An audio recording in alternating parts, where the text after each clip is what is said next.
আসসালামু আলাইকুম। রাতের শীর্ষ সংবাদে স্বাগত জানাচ্ছি আমি সুমনা সুমা। সব জেলায় জরুরি চিঠি পাঠিয়েছে মন্ত্রী পরিষদ বিভাগ। দেশব্যাপী 1 লাখ স্বাস্থ্যকর্মী নিয়োগ করা হবে, যার 80% হবেন নারী। প্রধানমন্ত্রী। ময়মনসিংহে শিক্ষামন্ত্রীর অনুষ্ঠান বর্জন করলেন সাংবাদিকরা। ডক্টর ইউনূস সহ সব উপদেষ্টার দেশ ত্যাগে নিষেধাজ্ঞা চেয়ে আইনি নোটিশ। একই বিমানে মরিশাস যাচ্ছেন Jaishankar, doctor Khalilur Rahman. Eden college Chhatra League সভাপতির জামিন। সংসদে শীর্ষ 20 ঋণখেলাপির তালিকা প্রকাশ।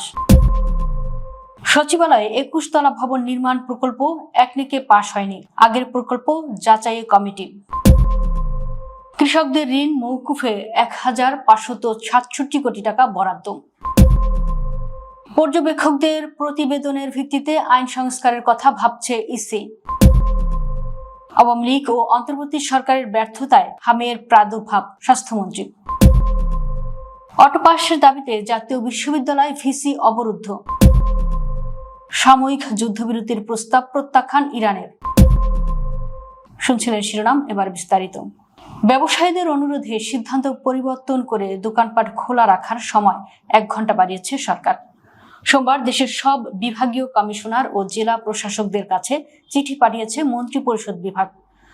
চিঠিতে বলা হয়, শনিবার প্রধানমন্ত্রী তারেক রহমানের সঙ্গে বৈঠকে বিভিন্ন ব্যবসায়িক সংগঠনের প্রতিনিধিরা সময় বাড়ানোর অনুরোধ করেন। সেই অনুরোধের পরিপ্রেক্ষিতে দোকানপাট সন্ধ্যা 7টা পর্যন্ত খোলা রাখার বিষয়ে সায় দেন সরকার প্রধান। এছাড়া চিঠিতে মেলা এবং সাংস্কৃতিক অনুষ্ঠানেরও বেলাও একই সময়সীমা মেনে চলার নির্দেশনা দেওয়া হয়েছে। নতুন সিদ্ধান্ত অনুযায়ী সন্ধ্যা 7টা পর্যন্ত শপিং মল, মার্কেট ও দোকান খোলা রাখা যাবে। রোববার এ তথ্য জানান বিদ্যুৎ, জ্বালানি ও খনিজ সম্পদ প্রতিমন্ত্রী অনিন্দ্য ইসলাম অমিত। দেশব্যাপী ধাপে ধাপে 1 লাখ স্বাস্থ্যকর্মী বা হেলথ কেয়ার নিয়োগ করা হবে, যার মধ্যে প্রায় 80% হবেন নারী। প্রধানমন্ত্রী তারেক রহমান বলেছেন, মানবিক স্বাস্থ্য ব্যবস্থা গড়ে তুলতে সরকার কাজ শুরু করেছে। সে লক্ষ্যে শহর ও গ্রামে মানসম্মত চিকিৎসা, মা ও শিশুর পূর্ণাঙ্গ স্বাস্থ্যসেবা সহ রোগ প্রতিরোধমূলক কার্যক্রম সম্প্রসারণ করা হবে। বিশ্ব স্বাস্থ্য দিবস 2026 উপলক্ষে সোমবার দেওয়া এক বাণীতে প্রধানমন্ত্রী একথা বলেন।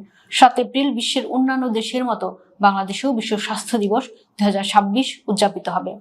ময়মনসিংহে আসন্ন এসএসসি ও সমমান পরীক্ষায় কেন্দ্র সচিবদের সঙ্গে শিক্ষামন্ত্রীর মতবিনিময় সভায় অশোভন আচরণের অভিযোগে অনুষ্ঠান বর্জন করেছেন গণমাধ্যম কর্মীরা। সোমবার বেলা 12টার দিকে নগরীর অ্যাডভোকেট তারেক স্মৃতি অডিটোরিয়ামে এ ঘটনা ঘটে।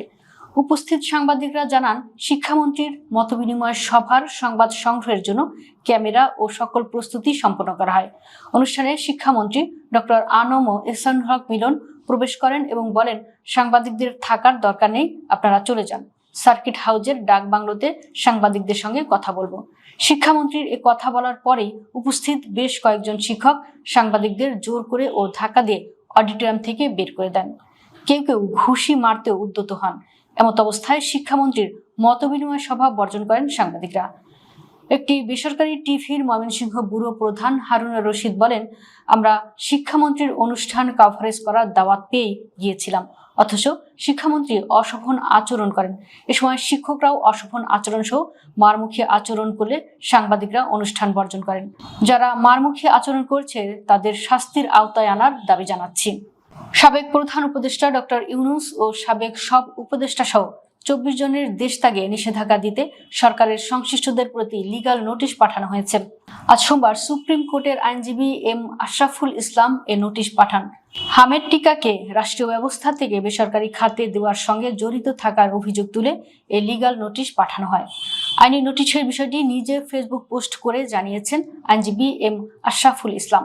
তিনি বলেন, হামের মতো টিকাকরণের ব্যবস্থাকে রাষ্ট্রীয় ব্যবস্থা থেকে প্রাইভেট খাতে দেওয়ার অশুভ অপরাধমূলক কর্মকাণ্ডের সঙ্গে জড়িত থাকার কারণে ডক্টর ইউনূস সহ সব উপদেষ্টাদের দেশ ত্যাগের নিষেধাজ্ঞা চেয়ে লিগ্যাল নোটিশ প্রেরণ করেছে। একই বিমানে মরিশাস যাচ্ছেন জয়শঙ্কর, ডক্টর খলিলুর রহমান। প্রথমে দিল্লিতে 2 দিনের দ্বিপাক্ষিক সফর, যেখানে ভারতের পররাষ্ট্রমন্ত্রীর সঙ্গে তার আনুষ্ঠানিক বৈঠক হবে। বাংলাদেশের পররাষ্ট্রমন্ত্রী ডক্টর খলিলুর রহমান তারপর ভারতের পররাষ্ট্রমন্ত্রী এস জয়শঙ্করের সঙ্গে একই বিমানে চেপে মরিশাসে যাচ্ছেন একটি আন্তর্জাতিক কনফারেন্সে যোগ দিতে। আগামী 9 এপ্রিল সকাল 8টা থেকে এয়ার মরিশাসের ওই বাণিজ্যিক বিমানে একটানা 7-8 ঘন্টার ওই দীর্ঘ সফরেও দুই পররাষ্ট্রমন্ত্রীর মধ্যে একান্তে কথাবার্তা বলার বিস্তর সুযোগ থাকবে যথারীতি। নিষিদ্ধ ঘোষিত সংগঠন বাংলাদেশ ছাত্রলীগের ইডেন মহিলা কলেজ শাখার সভাপতি তামান্না জেসমিন রিভার বিরুদ্ধে করা এক মামলায় জামিন মঞ্জুর করে আদেশ দিয়েছেন হাইকোর্ট। সোমবার বিচারপতি মোহাম্মদ আতোয়ার রহমান ও বিচারপতি মোহাম্মদ সগির হোসেনের হাইকোর্ট বেঞ্চ তাকে জামিন দিয়ে রুল জারি করেন। রাষ্ট্রপক্ষে ছিলেন deputy attorney general Badiuzzaman Tafadar. রাজনৈতিক কর্মকাণ্ড চালানোর অভিযোগে 2024 সালে 16 ডিসেম্বর তাকে আটক করে গোয়েন্দা পুলিশ। ত্রয়োদশ জাতীয় সংসদের 9ম দিনে শীর্ষ 20 ঋণখেলাপির তালিকা প্রকাশ করেছেন অর্থমন্ত্রী আমির খসরু মাহমুদ চৌধুরী।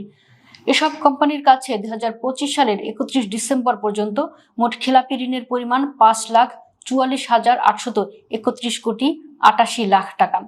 সোমবার এনসিপির সংসদ সদস্য আবুল হাসনাত এর এক লিখিত প্রশ্নের জবাবে অর্থমন্ত্রী এ তথ্য জানান। সংসদের সভাপতিত্ব করছেন deputy speaker barrister Kaiser Kamal. বর্তমান সরকারের জাতীয় অর্থনৈতিক পরিষদের নির্বাহী কমিটির প্রথম সভায় সচিবালয়ে 21 তলা ভবন নির্মাণ প্রকল্প আলোচনার জন্য তোলা হয়নি। একনেকের প্রাথমিক কার্যসূচিতে যে 17টি প্রকল্প প্রস্তাব ছিল তাতে এই প্রকল্পও ছিল। আলোচনার জন্য তোলা সম্ভব না হওয়ায় সোমবার অনুষ্ঠিত একনেক সভায় প্রকল্পটি পাশ হয়নি। প্রকল্পটি আরও যাচাই বাছাইয়ের জন্য রেখে দেওয়া হয়েছে বলে জানা গেছে। এ প্রকল্পে মোট ব্যয় প্রস্তাব করা হয়েছে 649 কোটি টাকা। আজকের একনেক সভার জন্য 17টি প্রকল্প ছিল, এর মধ্যে 7টি প্রকল্প পাশ হয়েছে। নতুন সরকারের প্রথম একনেক বৈঠক প্রধানমন্ত্রী তারেক রহমানের সভাপতিত্বে সচিবালয়ে অনুষ্ঠিত হয়। ক্ষুদ্র কৃষকদের সহায়তায় সরকার কৃষি ঋণ মওকুফ এবং স্বল্প সুদে ঋণ সুবিধা অব্যাহত রাখার উদ্যোগ নিয়েছে বলে জানিয়েছেন অর্থমন্ত্রী আমির খসরু মাহমুদ চৌধুরী। তিনি সোমবার সংসদে বগুড়া 4 আসনের সরকার দলীয় সংসদ সদস্য মোহাম্মদ মোশাররফ হোসেনের তারকা চিহ্নিত প্রশ্নের জবাবে এ তথ্য জানান। অর্থমন্ত্রী বলেন, কৃষকদের সুদমুক্ত ঋণ দেওয়ার কোনো সিদ্ধান্ত সরকার নেয়নি, তবে সুদসহ সর্বোচ্চ 10,000 টাকা পর্যন্ত ক্ষুদ্র ঋণ মওকুফের সিদ্ধান্ত নেওয়া হয়েছে। এই সিদ্ধান্ত বাস্তবায়নে বাজেটে ইতোমধ্যে 1,567 কোটি 96 লাখ টাকা বরাদ্দ রাখা হয়েছে, যার ফলে সারা দেশের প্রায় 13,17,500 জন কৃষক উপকৃত হবেন। ত্রয়োদশ জাতীয় সংসদ নির্বাচনে পর্যবেক্ষকদের দেওয়া প্রতিবেদনের ভিত্তিতে আইনি সংস্কারের কথা ভাবছে বলে জানিয়েছে নির্বাচন কমিশন। সোমবার 11তম কমিশন সভা শেষে সাংবাদিকদের এ তথ্য জানান ইসি সচিব আখতার আহমেদ। তিনি বলেন, আপনারা জানেন যে দেশীয় পর্যবেক্ষক সংস্থা ছিল 80টি, যারা কার্যকর কাজ করেছে। 80টিরই রিপোর্ট পাওয়া গেছে, তাদের বিভিন্ন রিকমেন্ডেশন আছে। আখতার আহমেদ বলেন, পর্যবেক্ষকদের রিকমেন্ডেশনগুলো নিয়ে আমরা সাবসিকুয়েন্সলি কিছু সেমিনার ওয়ার্কশপ করব, যাতে যেগুলো রিয়েলিস্টিক সেগুলো আমরা কি করে অ্যাকোমোডেট করতে পারি। আমরা সেই অনুযায়ী আমাদের আইন বা বিধিতে যদি সংশোধন লাগে সেটা পর্যায়ক্রমিকভাবে করব। দেশের হামের প্রাদুর্ভাবের কারণ হিসেবে আওয়ামী লীগ সরকার ও অন্তর্বর্তী সরকারের ভুল ব্যবস্থাপনা ও ব্যর্থতার কথা বলছেন স্বাস্থ্যমন্ত্রী সরদার সাখাওয়াত হোসেন। তিনি বলেছেন, হাম রুবেলার বিশেষ টিকাদান কর্মসূচি সর্বশেষ 2020 সালের ডিসেম্বরে হওয়ার পর 5.5 বছর আর হয়নি, যদিও এমন ক্যাম্পেইন প্রতি 4 বছর পর পর হওয়ার কথা। ফলে নতুন জন্ম নেওয়া শিশু সহ অন্যরা হামের টিকা আওতার বাইরে থেকে যায়, যারা এখন হামে আক্রান্ত হচ্ছে। অতীতের সরকারগুলোর সম্পূর্ণ ভুল ব্যবস্থাপনা ও ব্যর্থতার কারণে সরকারগুলো বলতে ফ্যাসিস্ট সরকার ও সর্বশেষ অন্তর্বর্তী সরকারকে ইঙ্গিত করছি। তাদের ভুল ব্যবস্থাপনার কারণে হামের প্রাদুর্ভাব বেড়েছে। অটোবাসের দাবিতে আন্দোলনরত ডিগ্রি 3য় বর্ষের শিক্ষার্থীদের বিরুদ্ধে জাতীয় বিশ্ববিদ্যালয়ের উপাচার্য অধ্যাপক ডক্টর ASM আমানুল্লাহর উপর হামলার অভিযোগ উঠেছে।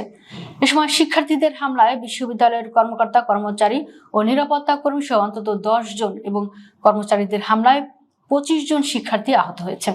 সোমবার দুপুর 2:30টার দিকে জাতীয় বিশ্ববিদ্যালয়ের ভিসি গাজীপুর ক্যাম্পাস থেকে ঢাকায় ফেরার পথে বিশ্ববিদ্যালয়ের প্রধান ফটকের সামনে এ ঘটনা ঘটে। যুক্তরাষ্ট্র ও ইসরায়েলের সঙ্গে চলমান যুদ্ধে কোনো ধরনের সামরিক যুদ্ধবিরতির প্রস্তাব নাকচ করে দিয়েছে ইরান। তেহরানের পক্ষ থেকে জানানো হয়েছে, এ ধরনের সাময়িক বিরতি শত্রুপক্ষকে নতুন করে শক্তি সঞ্চয় এবং যুদ্ধের প্রস্তুতি নেওয়ার সুযোগ করে দেবে। যুদ্ধের স্থায়ী অবসান চেয়েছে তেহরান। ইরানের রাষ্ট্রীয় সংবাদ সংস্থা ইরনার তথ্য অনুযায়ী দেশটির পররাষ্ট্র মন্ত্রণালয়ের মুখপাত্র ইসমাইল বাঘি জানিয়েছেন, তারা কোনো সাময়িক সমাধান নয়, বরং যুদ্ধের সম্পূর্ণ ইতি চান। এর আগে রয়টার্স এবং এক্সিওসের প্রতিবেদনে জানানো হয়, যুক্তরাষ্ট্র, ইরান এবং আঞ্চলিক মধ্যস্থতাকারীরা ৪৫ দিনের একটি সাময়িক যুদ্ধবিরতির প্রস্তাব নিয়ে আলোচনা করছেন, যা 2 ধাপের একটি চুক্তির মাধ্যমে স্থায়ী শান্তির দিকে এগোবে। দর্শক, ভিডিওটি শেষ পর্যন্ত দেখার জন্য আপনাকে অসংখ্য ধন্যবাদ। নিত্য নতুন ভিডিও পেতে আমাদের ইউটিউব চ্যানেলটি সাবস্ক্রাইব করুন এবং নিয়মিত নোটিফিকেশন পেতে বেল বাটনটি ক্লিক করুন। আমাদের ফেসবুক পেজটি ফলো করুন। এছাড়াও আমাদের ভিডিও লাইক, কমেন্ট ও শেয়ার করুন। আল্লাহ হাফেজ।